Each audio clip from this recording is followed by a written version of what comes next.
Good afternoon, and welcome back to Health Leaders' The Winning Edge program, a weekly series of webinars touching on the topics and strategies that you need to know most. My name is Gia Hatfield, and I'm the CNO editor for Health Leaders and will serve as your moderator for this session. As part of National Nurses Week, today's webinar is titled The Winning Edge for Keeping Nurses Happy, sponsored by QGenda. Thank you so much to our sponsor for making today's program possible, and to you and the audience for participating. Before we get started, for those of you participating in our live program, I have a few housekeeping details. Our program will be approximately 60 minutes in length. Note that an on-demand version of this program will be available on our YouTube channel on Friday and can be accessed through our website, healthleadersmedia.com. To ensure that you can see all the content for the event, please maximize your event window and be sure to adjust your computer volume settings and/or PC speakers for optimal sound quality. Next, you will find a resources list for today's webinar on the upper right side of your screen. Here we have listed the webinar slide deck and some additional materials for you to download, along with the registration link for future The Winning Edge and Nurses Week events. At the bottom of your console, there are multiple widgets that you can use. To submit a question, click on the Q&A widget. It may be open already and appear on the left side of your screen. You may submit questions at any time during the presentation. However, please note that it is likely that your questions will not be answered until the Q&A portion of the program. Finally, should you experience any technical difficulties during today's program and need assistance, please click on the Help widget, which has a question mark icon and covers common technical issues. So without further ado, it is my pleasure to introduce our panelists. First, we have Courtney Green, Senior Vice President of Nurse and Staff Solutions at QGenda. And then we have Peggy Norton-Rosko, Senior Vice President and Chief Nurse Executive at the University of Maryland Medical System Corporate Executive Office. And then last but certainly not least, Abigail Rudy, who's the Vice President of Nursing Adult Critical Care at the Penn State Milton S Hershey Medical Center. So thank you all so much for joining us. And with that, let's get into our discussion. So first, I would love it if you could each tell me a little bit about yourselves and your organization. If Peggy, you want to get us started. Sure, thanks, G. Hi, everyone, and happy Nurses Week. I'm Peggy Norton-Rosko. As indicated, I'm the Senior Vice President and Chief Nurse Executive for the University of Maryland Medical System, which is a 13-hospital system in Maryland, and it has about 150 sites of care, 30,000 team members, and around 10,000 nurses. I've been in my role, it'll be a year in 2 weeks, so I've really enjoyed getting to know the state of Maryland and my team members here. And I guess two other noteworthy things about our system is that we provide the largest health system in Maryland, and we provide about 25% of all the acute care that's provided in Maryland. And we're home to the Shock Trauma Institute at the University of Maryland Medical Center, which is definitely nationally, if not internationally, known for all of the groundbreaking trauma care that's been developed and continues here at the Shock Trauma Institute. Absolutely, and congratulations on a year in your position. That's amazing. So then, Abby, what about you? Hi, my name is Abigail Rudy. I am the VP of Nursing for Adult Critical Care Services at the Penn State Milton S Hershey Medical Center, and we are a 5-hospital system here in Central PA, really kind of rooted right in the middle between the eastern and western part. So an academic medical center kind of located in the middle of the state here. So we serve a very unique, more so rural population than most larger academic medical centers will. I've been a registered nurse for about 21 years now, and actually started as a graduate nurse here in the organization that I currently work in critical care. And really this Nurses Week that I think about, that I'm passionate about and really excited to, share with the team today as we go through this conversation is really the well-being of our staff and our workforce and how critical that is to the future of nursing and the future of healthcare. I often think about my own family's care, and I think about my care as I continue, to need more care as my life goes on.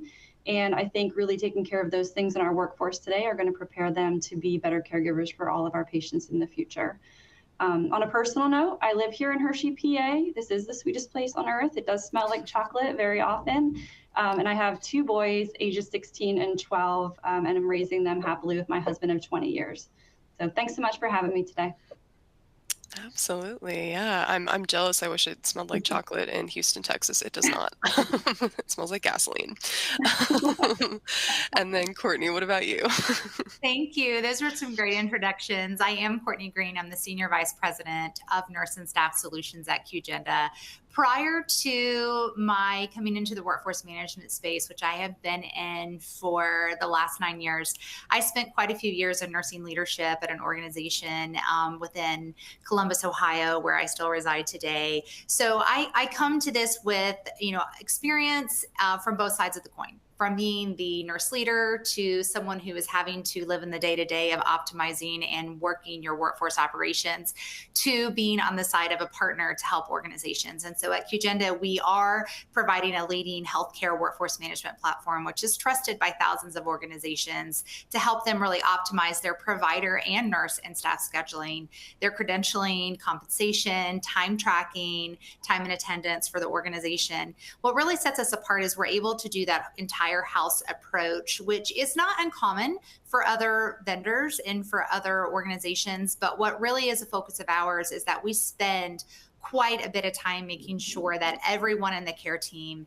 is involved and is impacted by our solutions, because we know that at the end of the day, having not only the providers in the right place, but having everyone who impacts that patient experience in the right place and being able to understand that visibility and how the organization is operating really ultimately helps to ensure better patient care delivery, improves the organization's financial health and operational efficiencies, and provides greater staff satisfaction, because it ends up being a better shift and a better work life for all.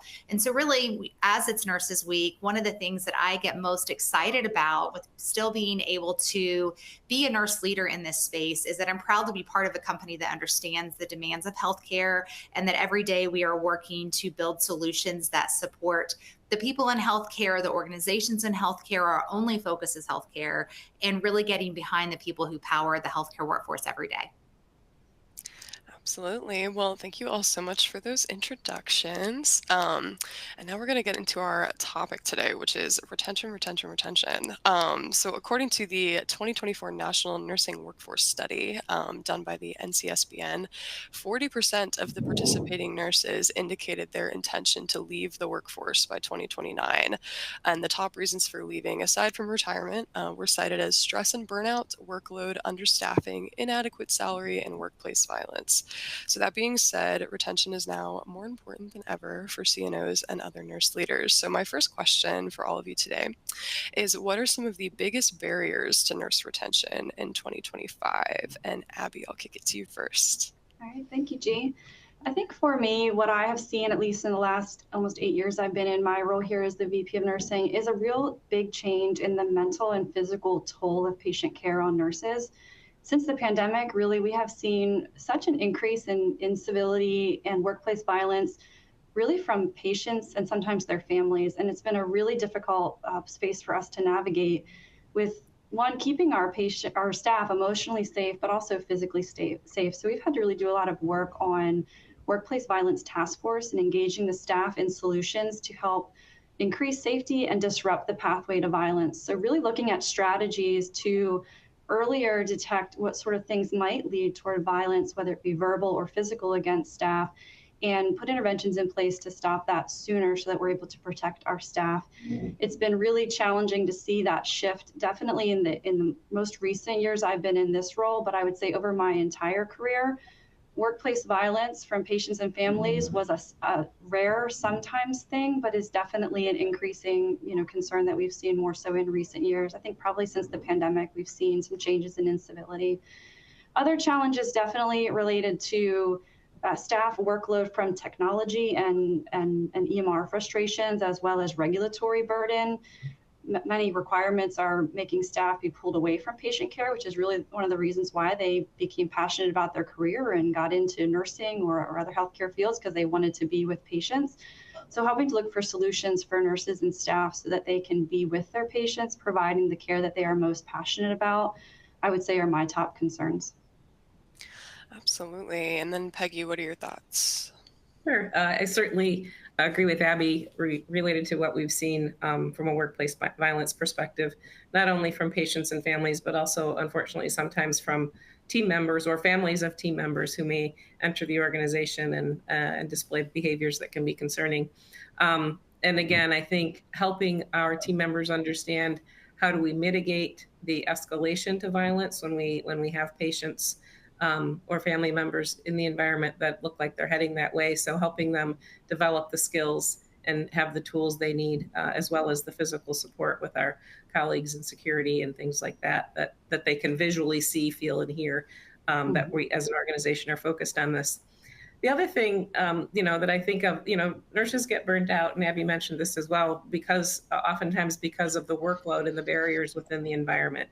So when I think about well-being and resilience and trying to reduce burnout, I really feel like organizationally our responsibility is to make sure we understand what those barriers are. And we're out in the work environment with the nurses and other clinicians and understanding what's getting in their way of providing the great care that they want to provide every day, and using their scientific expertise and their compassionate hearts to provide good care to patients. So in some respects, I think we just need to do everything we can to really be working on that on the practice environment. One of the things that recently happened with many of our units across the University of Maryland Medical System is within the last month or two, the American Association of Critical Care Nurses announced the latest Beacon Award winners. And prior to that announcement, across our system, I believe we had 4 Beacon Award units, and now we have 13. So once I recognized the fact that, grassroots efforts across the system were happening from the unit, we have several magnet and pathways organizations as well.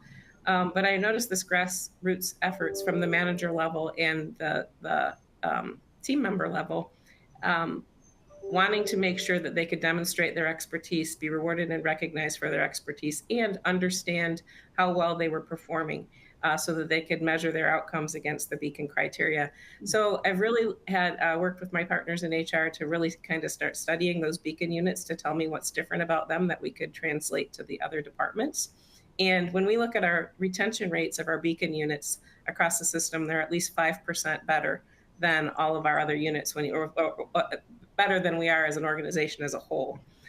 So our turnover is better in those units. So there's something to that criteria, and there's something to that engagement that is helping nurses manage how they do their work and how they get outcomes for their patients and demonstrate pride in their work, that I feel like is making a difference. And some of the data is starting to bear that out. And while Magnet is great criteria and great roadmap for the whole organization to understand what creates the nurse practice environment, I think getting down to that unit level and having the nurses understand and help us identify what's in their way and how to improve it, at least preliminarily here, I'm thinking we're onto something, looking at that criteria and helping us advance to retention levels that we want to see.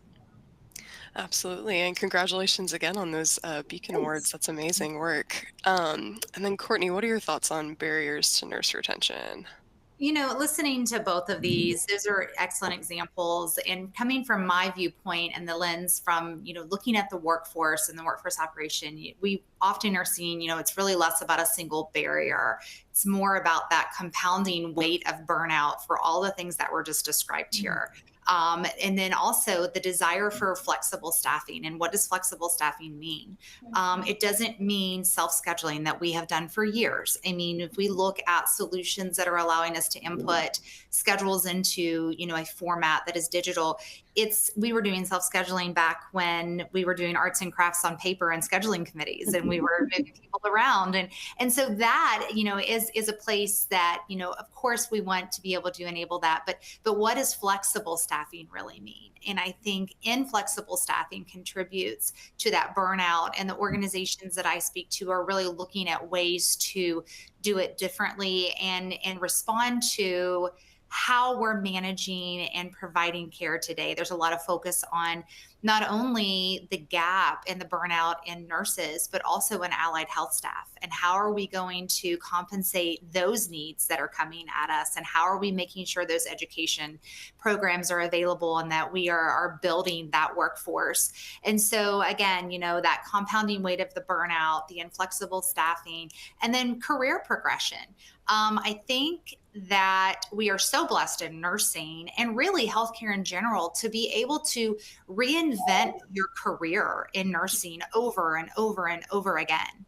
But we have to do a better job of letting everyone see what those pathways look like. And we've been working on that for years and doing some excellent work around that. But just making sure that we're able to help nurses and staff feel heard, valued, supported, not just clinically, but as whole people. And an example I have is the way we're looking at hybrid care models today that's different than in the past. We used to be able to have this approach that you signed on to a unit and that's where you worked your 312s or your every other weekend. And now we're seeing that we can give all kinds of opportunities. Maybe you work that unit 2 days a week, but then you want to work in the ambulatory setting one day, or you want to work in the clinic, or maybe you're the virtual nurse. And so what does that look like? And, leadership isn't everyone's paths, but what other paths do we have, again, to help them maintain not only professional development, but excitement and value, and then being able to, reinvent what they're doing within nursing over and over again in this career to really give back.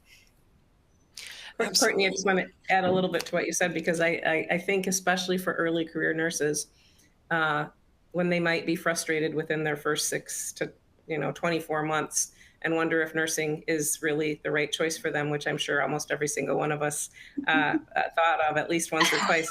I think we all wondered that in that first year. Yeah, but I feel like I've had 4 or 5 different careers because I was able to be at the bedside, be an advanced practice nurse, work in education, move up an administrative track. And I think helping people and being patient enough as leaders and as an organization that when we have a new grad or even just a new nurse to our organization, if their first unit isn't a fit, really, really focusing resources and effort to help them know that there's 1,000 other things they could do or more within our own health system, no matter the size of your health system. That's right. Whether it's just find a new unit, find ambulatory versus inpatient, all those things that we can and should, because I really can't think of a career that you can do so many different things and work or practice in so many different environments. So I think, we owe that to the people who have gone through the arduous undergraduate nursing training that we all experienced. And again, even more experienced nurses, when they're feeling burnt out, what else can we help them do? Just one other quick aside, to kind of help almost give respite's probably too strong of a word, but respite to some of our bedside nurses who are interested in teaching. We've developed a different model here that they actually get to host cohorts of nursing students and be the clinical instructor while not ever having to leave their unit. So 1 day a week, for example, a med-surg nurse might be hosting the same clinical cohort from the same school of nursing for patients who are helping that nurse take care of their 4 patients in their assignment. And they're actually the clinical instructor with a faculty liaison from the School of Nursing. And it's really helped diversify their daily work and help them with professional development and not have to leave their bedside job as well. And our nurses that do that, who are acting as clinical instructors, and across the system, we probably have around 225 of them that are doing that now at our various different hospitals. The retention rate for those nurses, because they're so engaged and because they have some diversity in their work, is 95%. So it's just, again, diversifying what they get to do at the bedside, like you said, whether it's sharing them across units or specialties or inpatient versus outpatient. I think allowing that kind of flexibility is important as well. Yeah, exactly. I love that. And I love the idea of being able to give them one more way to give back without making them have to completely disrupt what maybe they're still enjoying and they're comfortable in. I just think there's so many opportunities, and so glad to hear that work is being done. And we definitely, we owe it to the nursing profession, to our nursing colleagues, and to our patients to really work with people on what is your best fit, because there's so many areas and so many skills and strengths that each of us have that we don't always get the right match correct at the very beginning, or they'll come in and they think they know what they want to do. For example, where I am today is not where I would have predicted 25 years ago I was going to be. I had a completely different path. So I think my advice to nurses out there today, whether you're brand new or you've been in the profession for 30 years, is, don't always say no to what comes your way, because sometimes the hardest decisions or the most uncomfortable decisions might feel wrong in the beginning. But it's just that trepidation of, should I do this? Can I do this? But saying yes to what's put in front of you, you will often end up in places that you never imagined, but ultimately are the perfect fit. Absolutely. And this is the perfect segue to the next part of our conversation, which is about nurses at different stages of their career. I've seen numbers about Gen Z nurses who are often leaving within the first year or two of their career due to burnout or workload. And then obviously there are a lot of tenured nurses who are nearing retirement that we also would like to keep in the workforce. So how do you adjust your retention strategy for nurses who are at those different points of their career? And Peggy, I'll let you start first. Like that's definitely something that I know everyone is working on. And, I think just kind of understanding, first of all, individually, one-on-one, the manager needs to understand what are the goals for each nurse at stage of their career. One of the things we've implemented with our younger nurses and new to practice nurses, whether they're Gen Z or not, but most of them are, is really in the very beginning, within the first month or two, or certainly within the first 90 days, sitting down with those nurses and understanding at this point, what do they think their career path is, or even what do they just want to be in a year or two, where do they think they want to be, and really kind of helping them with a roadmap. We actually have an official, roadmap that we highly encourage the managers to sit down and go through with each team member so that they understand, and they're opening up the conversation that if a nurse does want to do something different in a year or two, they aren't afraid to go ask that manager how they can do it and how they can help, and which also gives the manager a heads up that they might have an upcoming vacancy, right? So just those kind of simple tools, I think we found some success with. And also understanding that I think this is a little bit of a generality, but I think our Gen Z nurses, they definitely like to know that they have support. They care deeply about their emotional connection to the people that they work with and their work. And they also like recognition. So how can we even build milestones into orientation that helps provide some recognition to them and their preceptor that they've passed this certain milestone, and kind of make it visible for others to see that they're progressing. So that's kind of how we're approaching the Gen Z nurses. And I think with our more tenured nurses who are nearing retirement, how can we use their intellectual capital and expertise to help train the next generation of nurses? And even if that's in a way that's a little bit less traditional as a preceptor or as ongoing support, moving them into, if they're interested, into roles like the virtual nurse or other kind of telehealth roles has definitely helped us focus on nurses who may be later in their career. Absolutely. And then Abby, what are your thoughts? Yeah, I think as a leader with nurses at different stages in their careers, it's really important to, I think, appreciate individual contributors and what they can give back at different points in their career and what they might need at different points in their career. So you might have one nurse who's really, really engaged early or mid-career in a lot of committee work and extra activities for the organization, but then perhaps something changes in their life. They have to care for somebody at home. There's something going on with children. And I think it's really important to be flexible as a leader to support people when they have to kind of flex and flow with those things in their personal life or their home life that might make them feel in some ways less committed when you're the leader, but really recognizing that as supporting them in the balance of their home life and their work life, and how throughout the career, I think we can all say that changes for us at different moments in our careers. So being present and helping staff navigate the system, the organization as they're going through all of those different things. We focus on big programs, which are important, but you also can't undervalue the role of individual leaders and their work with first line staff and with individual contributors and how valuable that is. I also think for the Gen Z nurses, when we talk about mental health support, this was a big topic for us over the last several years. We are a union shop here at Hershey, so we recently had contract negotiations, and we were able to partner with our EAP program as an organization to provide 10 free-to-cost counseling sessions per episode of care per household member, even if those household members were not on our employee benefits, to provide some mental health counseling and free support for those resources, whether that be things that our people are navigating at work or that they're navigating at home that they really need some support with. So I think that's important.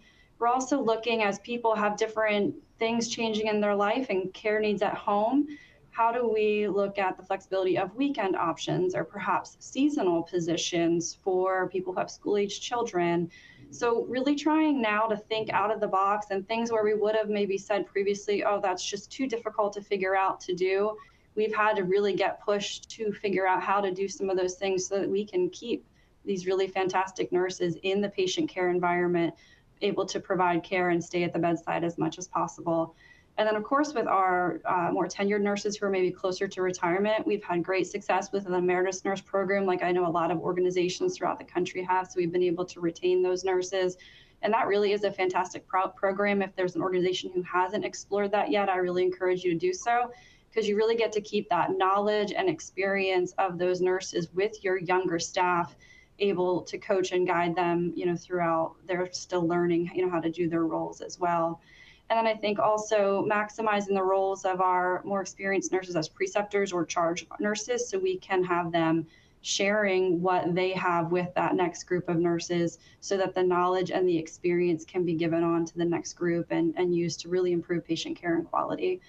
And then I think too, any of those creative solutions, like how to maximize more extreme part-time opportunities. Maybe we keep on a nurse who is almost ready for retirement as a 0.3 FTE, so that we are at least having them there contributing to the team with as much as they still can. So I think looking at all those different creative things I would say that we thought before is too challenging to figure out, we're really at a place where we have to figure out how to do these things. Absolutely. And Courtney, what are your thoughts? No, I agree with both Peggy and Abby on this. And I think, tailoring our approach matters. Just like our patients have care plans, we have to have care plans for our nursing workforce as well. And those are individualized. Gen Z, they want mentorship. They want to be paired with someone right away, and they want to learn and they want to understand what that means for them and how they can have input and how they can progress. They want tech forward tools. They want not only career mobility, but some of them don't necessarily care as much about the mobility in an upward way. Some come in and they say, yeah, I want to keep moving forward, but they want more lateral fluidity in what all can I do, what all can I have my hands in. And so us able to approach them with multiple options like we've been talking about, that's what they're really looking for. And then tenured nurses, they want to be able to give back. They want their knowledge tapped. They want to be able to give that experience and why what worked then still works today, or what needs tailored to be different, not only in patient care, but in the workforce. I think, Abby, you mentioned a phased retirement approach. I hear that. And how can we keep them within our workforce operations as long as possible, but in a way that meets where they are versus the way we think that we've always needed it. Talking about offering different types of shift offerings. In the past, I think we turned a lot of what would have been really robust internal resource and float pools into more so float puddles because of our inflexibility on allowing what are they going to work. If they couldn't work the 8-hour or the 12-hour, then the message was, well, we can't have you here. And I'm so refreshed to see that we are really taking a different approach in that, not only in one area, but across the country around how we're building those resource pools. Can you work 4 hours? Can you work 2 hours? Can you come in and relieve here? So it's really about us opening our minds and being willing to take some risks. Even if it means failing fast, to say, oh, that didn't work. Let's just, rapid cycles change that, but trying different things to be able to provide that flexibility. And I do see a lot of resource pools and float pools really growing at a very high rate because we've shifted the requirements that we thought we had to have around those workforce availability options.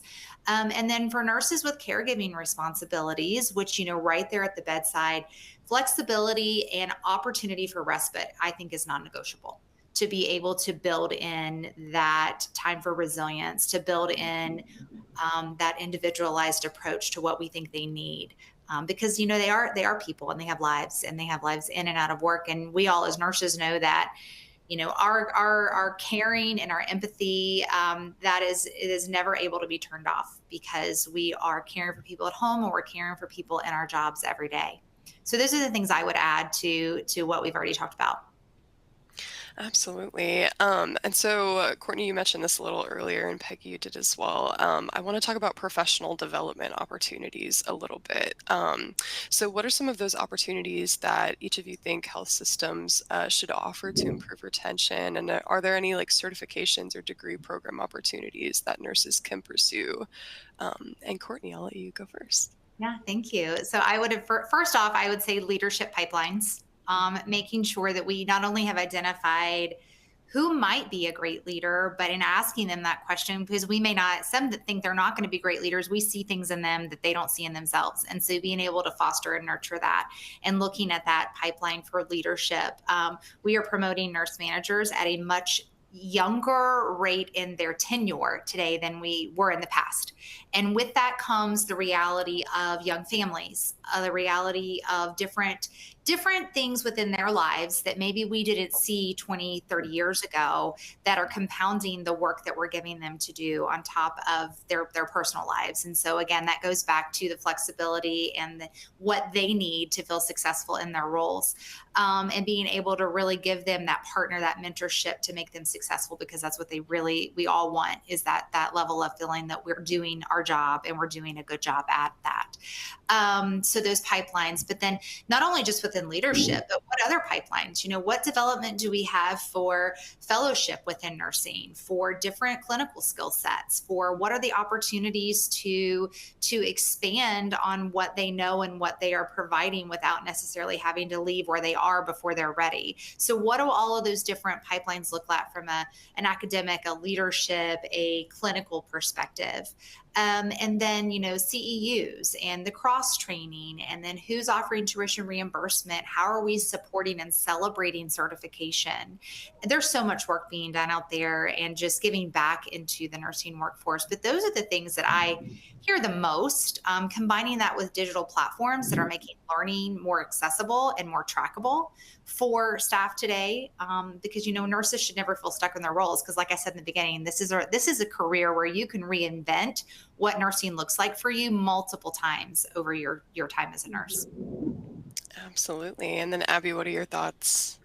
Yeah, I think this is so customizable to individual staff and based on their goals. I agree with Courtney. Tuition support's very important. I'm excited we were able to offer a benefit over the last 2 years where we can have tuition for BSN programs paid upfront versus reimbursing staff. So we hire a lot of fantastic staff from associate programs and then have a BSN requirement. So that option allows staff to take the courses without having to worry about the out-of-pocket expense up front.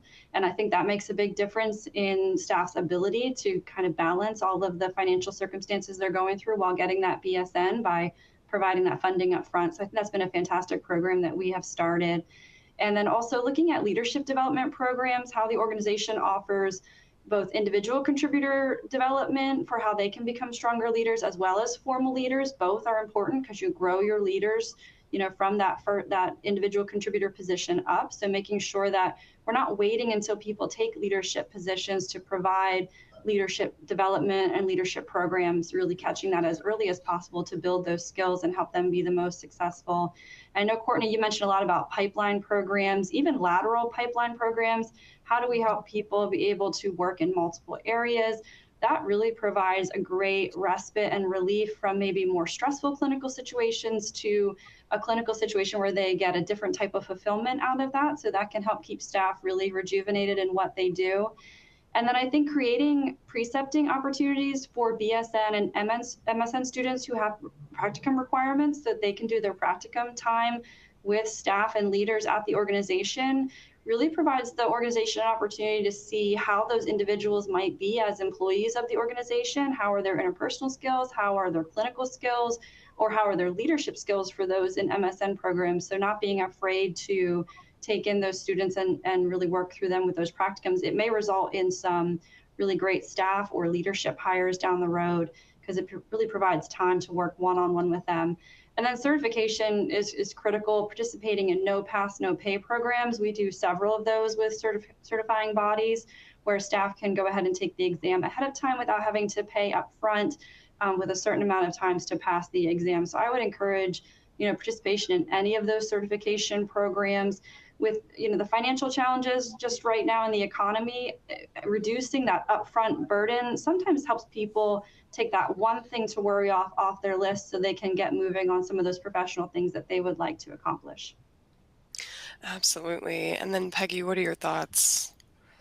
I don't have a lot to add to what Courtney and Abby indicated. But Abby's last point, taking that last, what actually might be the last burden for somebody moving forward with certification or school, taking that upfront cost away, I've found historically to be very helpful. Because somebody might feel absolutely ready, but that $500 for certification versus whatever else is coming up for their family can be a big barrier. So I would agree. And I guess the only other thing I would add is just also a very specific focus on professional development and competency development for our frontline nurse manager group.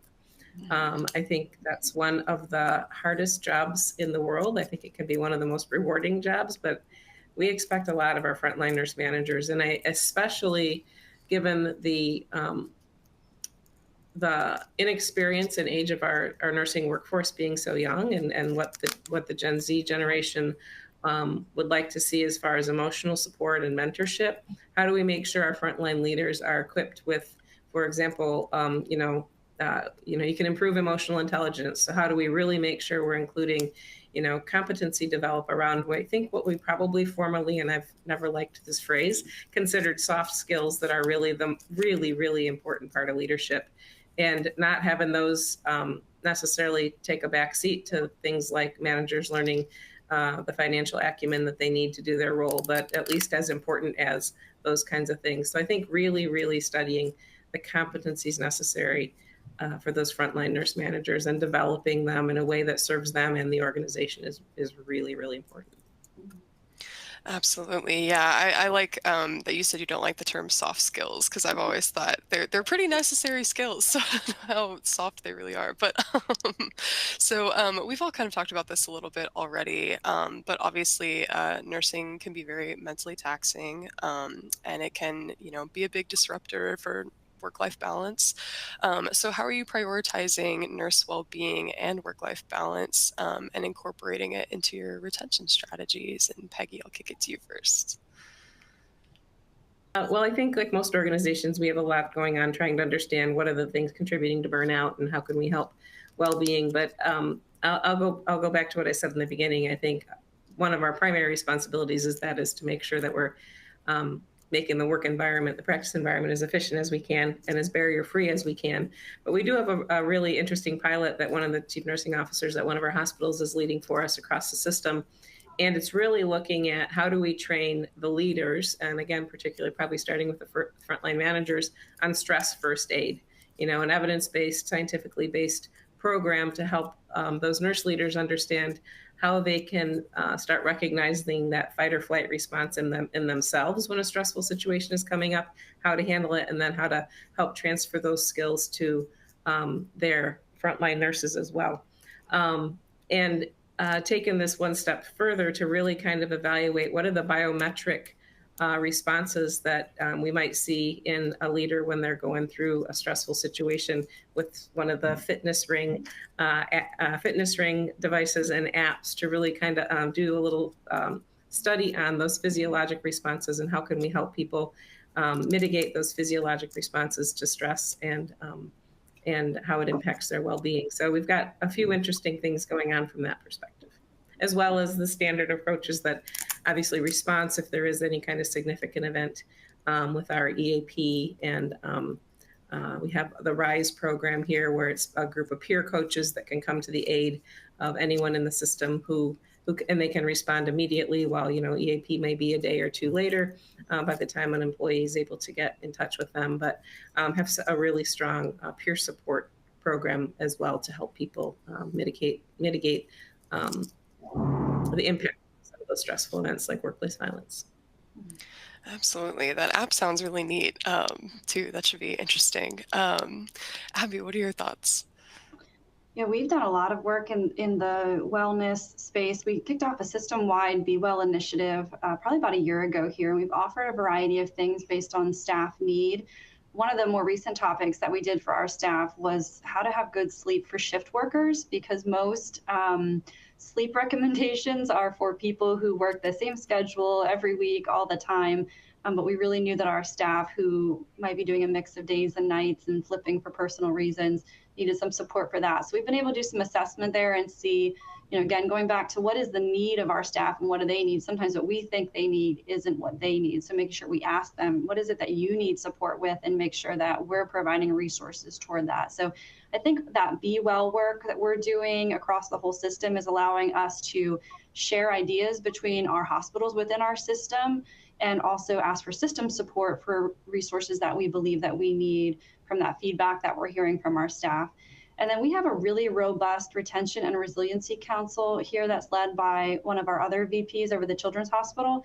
And they, about 2 years ago, started with pop-up solace rooms where they would bring supplies for a restful type environment with some soft floor lounge chairs, low lighting. We have facility dogs that would come and sit with staff, and we would go pop up those spaces next to where the nurses are working. So maybe in a conference room really close by, to provide moments for them to just get some reprieve. Sometimes we provide things like hot chocolate and things like that. And then we were able to get funding and support to create what we call a Zen Den, which we actually were able to use our previous chapel, which had been remodeled. So it's a very relaxing, peaceful space already. And we have a badge reader on that and are getting 1,500 swipes in a month for staff. So it has become just this amazing place where people can kind of go in, get a reprieve, take a break mid-shift, maybe or if they're going through a distressful event and they kind of need to step away. So that Zen Den has been an amazing initiative, and our staff have really responded very well to it. And then the other big thing that we have worked on this year is a response toolkit for traumatic events. It could be anything from a moral distress event that a care team is engaged in, or an episode of violence, or any type of distressing event. And we have access for them to have local resources or even organizational resources so that we can kind of tailor what individual staff might need based on what they respond best to, and offer them those resources. And we've really tried to take the stance when people are going through distressing events to opt them into resources. And then if they decide not to use them, they can opt out, because so often staff are hesitant to ask for support or help because they just might have a lot of reasons why they're unsure. So making those things really accessible to people, that they don't have to do the work to get to them. We have them right there and ready for them, has been really important. Absolutely. I'm glad that Zen Den is getting so much use out of it. I think I would probably be in there all the time. Courtney, what are your thoughts? Oh gosh, well, you both have great ideas. And so I can just really kind of give it from my past experience and then giving it towards what I see, from clients and throughout the country, is just really making sure that we're giving that real-time recognition. I see a lot of use of digital tools to give some immediate feedback, some immediate pats on the backs. There's lots of opportunities and programs out there. And then awards and milestone celebrations, making sure that it's personalized, making sure it's authentic, allowing opportunity for staff to recognize one another, and then just little times that they can see they were noticed for something maybe they didn't even think someone was realizing that they were doing. And I know that that's a big ask, because we have a lot of people that we're asking our leaders to manage and to take care of and to support. And so just anything we can do to help make that easier on the leader, so that they are able to recognize someone for anything that they've accomplished, even down to if it's a birthday, put that in front of them, flag that for the leader so that they know, because they don't intentionally want to miss that, but they have a lot on their plate. So giving them the opportunity to be there in front of their staff and lead in a way that's meaningful and personalized, but we have so much technology at our fingertips to help make that easier for them to do. That's the part I would add. Absolutely. And I love what you're saying about recognition, because I think that that's so important. Peggy or Abby, do you either have thoughts on how to recognize nurses for their hard work? Well, one of the things certainly for our new graduate nurses, we try to make a really big deal when they complete the new grad residency program, and really kind of have a graduation ceremony and celebrate their success and their, progression on to the next level on our professional advancement module from graduate nurse to the next level. So that seems to be very meaningful for our new nurses, and actually also meaningful for the preceptors and other nurses who supported them along the way, because they knew they were by their side when they probably had some of those shifts that they maybe left in tears or wanted to leave in tears. And, I think it really shows the accomplishment of the whole team as the new grad kind of moves more toward independent practice and has their team members beside them. I think that's probably one of the things. I don't know that I have much additional to add than others have already suggested. Yeah, I agree, Peggy. I think those graduate nurses is a really important, we really look at that first and second year retention rates. So really helping to recognize what they do. We pull out a lot of safety catches from our graduate nurses throughout their orientation programs and really focus in on how did they catch a patient safety, potential near miss or event, and help to, identify that early to help them get that positive recognition for that. And we also have a really great program that we use for all of our staff called Pause Up, where we can nominate and award points to individuals or teams. And these points eventually can be converted into, gift card dollars and organizational merchandise. So it's this nice blend of sending a really nice message to somebody to recognize them, but also kind of providing these points as something else to incentivize staff. And I think also getting all of our executive leaders up to the units to give out awards is really important. That means a lot to staff. So making sure our hospital president and our CNO and our chief quality officer come to our change of shift huddles when we have special recognitions. That's something that all of the leaders here engage in and really want to be part of, and our staff really appreciate it. Absolutely. And at around 45 minutes, I'd like to remind our audience that you can ask questions of our guests. To submit a question, click on the Q&A widget at the bottom of your screen. It might already be open and appear on the left side. Please note that your questions will remain anonymous and will not be viewed by other audience members. So moving forward a little bit, each of you have kind of talked about technology a little bit, whether it be virtual nursing or other, wearables or things like that. So what are some ways to leverage technology in retention efforts? And Abby, I'll let you have this one first. Yeah, I think when it comes to retention, when I think of technology, I think of what is our partnership with our human resources department to understand what our data keeping is. That's a small piece of technology, but it does help to set a baseline to understand to some extent if things you are doing are hitting the mark, or maybe if you have a specific group of people or experience level where they're prone to leave, or there may be certain things that are causing a challenge with that part of the workforce. So looking at things like years of experience or types of staff or reasons for leaving, and kind of leveraging some of that data to help you drive your improvement efforts and your strategies. So looking at the turnover trends and reasons, I think that is, one way you can help invest in the right places, or at least the places that might help you understand where you're having concerns that you need to understand better. So definitely looking at how the data works for you in some of those systems. Absolutely. And then Courtney, what are your thoughts? Well, regular surveys, focus groups, having some of those informal one-on-ones. I know that I have my entire clinician group that I work with here, even at QGenda. And we are, frequently talking about what's working well for you? Do you feel that you are continuing to be developed professionally as a clinician within the software and healthcare space? What are some of the things that we can do to help elevate your career? What do your next steps want to look like? Because again, they might be doing this today, but it doesn't mean that that's what they'll be doing in nursing in 5 years.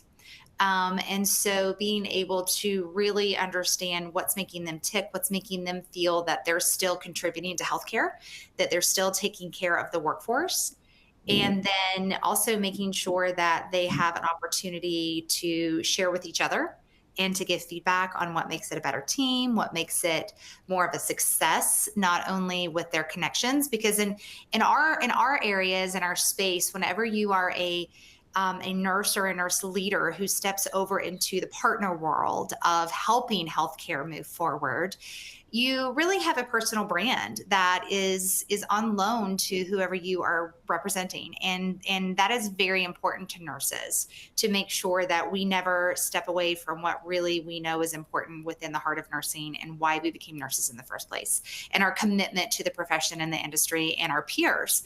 And so making sure that all of that is not being compromised, or all of that is being something that we are celebrating within our team here at QGenda, is very important to us, if that makes sense. And then being able to make sure that we are not only on pulse with developing them as subject matter experts within the field, but also developing them as a nurse and further in their nursing career. Absolutely. And then Peggy, what are your thoughts?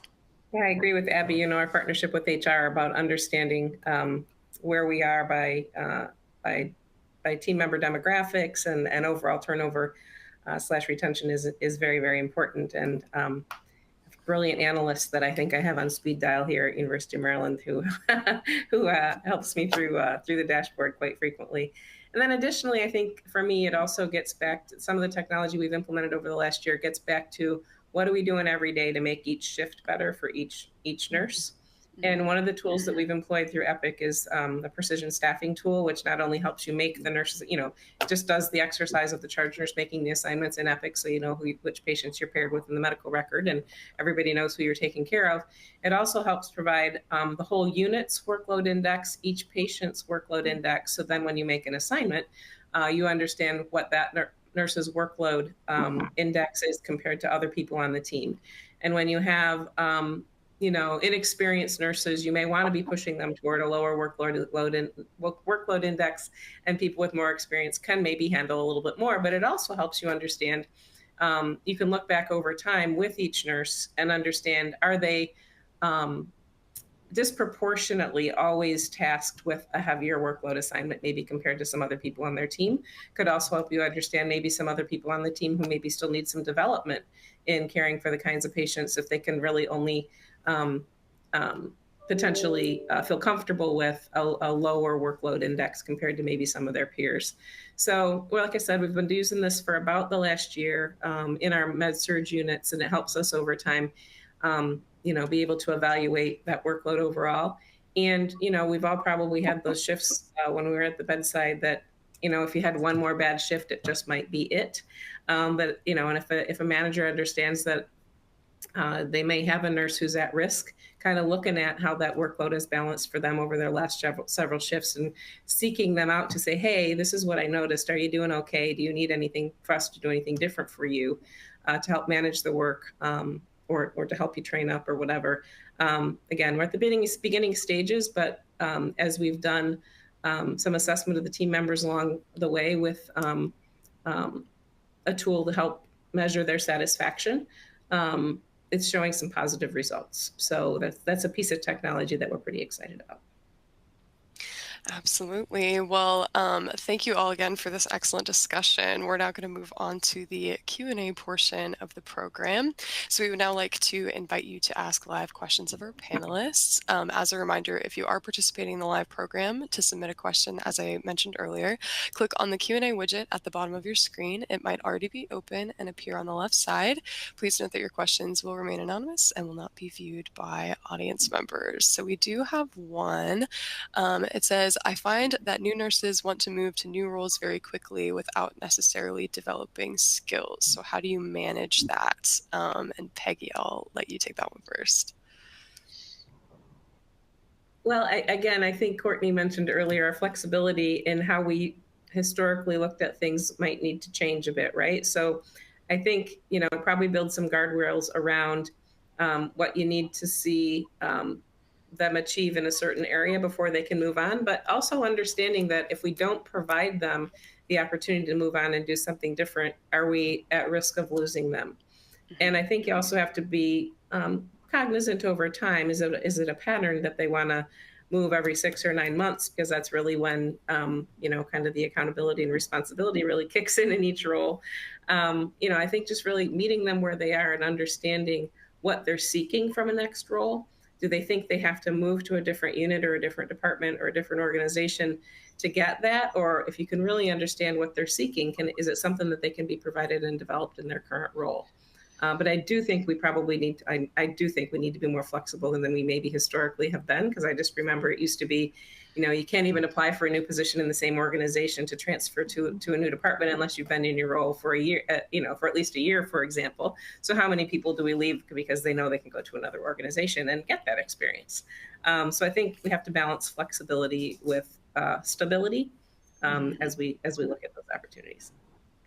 Absolutely. Abby, do you have any thoughts to add?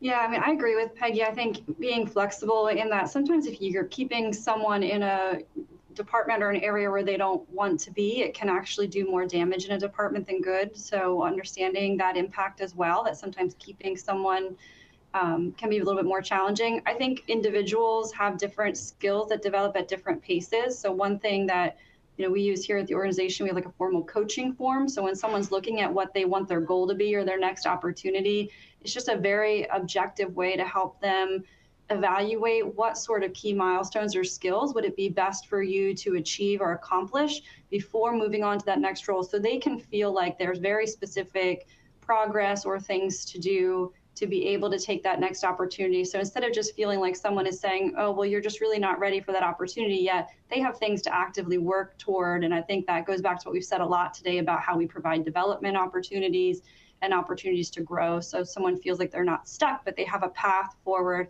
And I think that can really improve their outlook as they work toward that goal or that next step in their career journey. Absolutely. And then Courtney, do you have anything to add? I want to go back to what Peggy said about that first 6 to 9 months. And I think there's a lot of value in that around really with any career. That first 6 to 9 months, you're figuring it out. Everything is really new. And that's kind of when the rubber starts to meet the road of this is the typical day. This is what I'm being asked to do. This is what I'm responsible for. And, in that first 6 to 9 months, they're not necessarily completely comfortable, but they're comfortable enough to say, am I doing well? Is this a right fit? Maybe they're not confident in what they've learned so far, and they need reminders of that. And so I think it's more about, I think you also mentioned this, Peggy, was setting them down and saying, what is it that you think you want to do? And then not taking them to that idea of, okay, now you're doing that. But what happens in between here and that? Like, what does that work look like? What does that training look like? And it's not so much to talk them out of it, but to really kind of level set. There's always going to be in nursing a variation of levels where you go from novice to expert over and over and over again. And sometimes it might be more about helping them to understand that part of the world within nursing care that makes it a little more palatable or easier for them to be patient and understand, like, this is a natural progression versus, oh, I think it's uncomfortable, so I need to go do something else. And just helping, really educate them on that, because we all know that we're watching the first year nurse turnover climb so rapidly. And it's not just climbing from churn between unit to unit, but some of them are just leaving entirely. And one of you said in the beginning about the amount of effort and work that you put into nursing school and the education. And I, it's our jobs to try to make sure that never gets just tossed out the window. So that's what I would add to that. Absolutely. And I think we have time for one more. So I like this question. As we celebrate Nurses Week, what are some activities in your health systems that you all do to celebrate our nursing profession? And Abby, I'll kick it to you first. I will share my favorite one because it's happening today. Today we have miniature Highland cows out on our property for staff to go out and cuddle with. And I have gotten so many pictures today, and there have been lines to go out and pet the very cute Highland cow. So I give props to our retention and resiliency committee. They come up with the greatest ideas that hit staff in their soul with what they need, because for many people, cuddling a cute animal is very relaxing and relieves stress greatly. The one maybe less stressful or less stress relieving activity we do is we have a kickball tournament every year, and everyone from the C-suite throughout the entire organization gets involved and has a team, and it gets very competitive. But it is a lot of fun, and I get to referee that event. And this year I get a jersey and a whistle, so I will be very official. There you go. That's fun. Absolutely. I Peggy, love the what about Highland cows. I've seen the puppy pens where you can go pet, play with the puppy, but not the cows. That's great. Yeah. Yeah, I would love to pet a I don't know, cow. I might drive up to Hershey and watch the kickball tournament. It's kind of fun. We're not too far. I think that's great. I'm going to have to get the information about the cows. That sounds great. We definitely have service animals throughout the hospital that I know are doing extra rounding this week to help with that, and we do a lot of the traditional things like blessing of hands, which I know is a very meaningful ceremony to many people, and our Nursing Excellence Award and some research symposiums, and really do some extra celebration around our Daisy Award winners. And there's just, across the whole system, there's so many creative things going on. I think the most important part is that, yes, it's important for us to do this recognition during Nurses Week. But I think it's, Abby mentioned earlier, especially things like that are meaningful every day, not only to the nurse who maybe provided a good catch, but of course to the patient that it didn't impact because we caught it before the patient. So Nurses Week is important, but I think it's keeping that spirit alive across the rest of the years, where I like to focus most of my effort.